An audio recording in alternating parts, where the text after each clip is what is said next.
I grew up in church in the earlier years of being maybe a baby, a toddler. My mother was saved, on the Crow Indian Reservation, Lodge Grass District.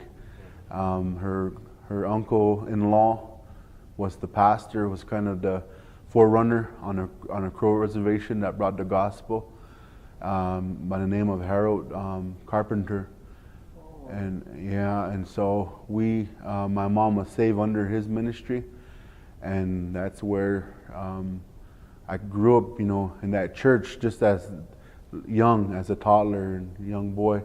But when he passed on, and my mom kind of moved on, and then she never really got into a church. She was a believer. And we would,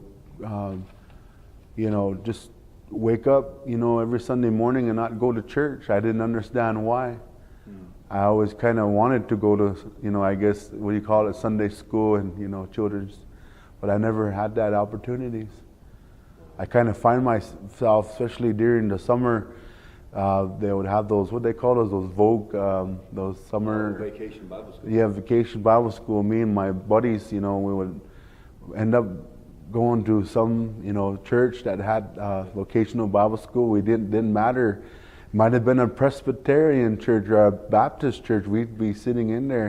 I think it was just the feeling that call, to be there. But I've always felt. I felt at a young age that I had a calling on my life.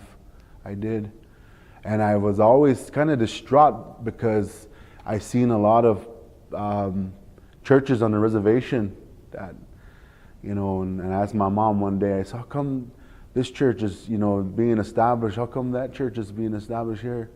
I didn't understand it, and all I could see is how come the believers could not just come together and pray together, and serve God with one another. That was my understanding, but I knew that I had a calling on my life, and I asked my mom one day, I was probably about, if I remember, probably about 13, 12. I said, which ones, I said, okay. I said, well, what are these ministries? I said, what are these ministries that the Lord is using? And my mom would say, well, there's the apostle, there's the prophet, and there's the evangelist, there's the pastor and teacher. And I said, well, okay. And I said, well, which ones were the ones that followed Jesus? She said, the apostles. And I said, that's what I want to be.